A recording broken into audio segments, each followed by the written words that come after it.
η αντιπροσωπεία της ελληνικής κυβερνήσεως και η αντιπροσωπεία της Κεντρικής Επιτροπής του ΕΑΠ συνήλθομεν εις διάσκεψην εις Βάρκιζαν και από κοινού εξετάσαμεν τα μέσα και των τρόπων της καταπαύσεως του εμφυλίου πολέμου και της συμφιλιώσεως του ελληνικού λαού. Κατελήξαμεν δε εις την κατωτέρως συνομολογηθήσαν συμφωνία. Επί τη υπογραφή του πρωτοκόλου, ο πρόεδρος της Διασκέψεως και υπουργός των Εξωτερικών είπε τα εξής.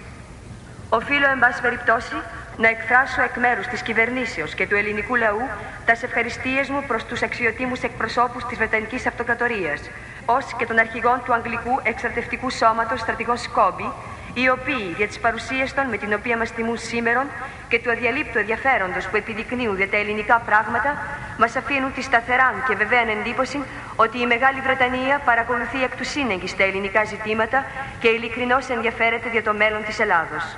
Ζήτω η Μεγάλη Βρετανία. Άρθρον 1. Η κυβέρνηση θα εξασφαλίσει σύμφωνα προς το Σύνταγμα και τα απανταχού καθιερωμένας δημοκρατικάς αρχάς την ελευθέρα εκδήλωση των πολιτικών και κοινωνικών φρονημάτων των πολιτών, καταργούσα πάντα τυχόν προηγούμενων ανελεύθερων νόμων. Άρθρον 3.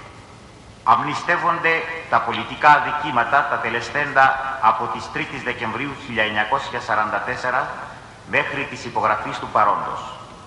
Εξαιρούνται της αμνηστίας όσοι υπόκρεοι εις παράδοση των όπλων, ανήκοντες εις τας οργανώσεις του Ελλάς, δεν παραδώσουν ταύτα μέχρι τις 15 Μαρτίου 1945.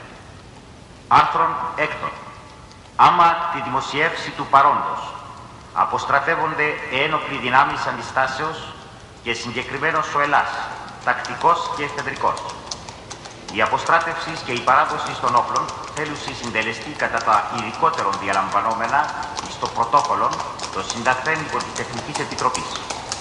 Και δύο αντιπροσωπείες συμφωνούν όπως προς έλεγχον της γνησιότητος της εκφράσεως της λαϊκής θελήσεως, παρακληθούν μεγάλες σύμμαχοι δυνάμεις όπως αποστείλουν παρατηρητάς.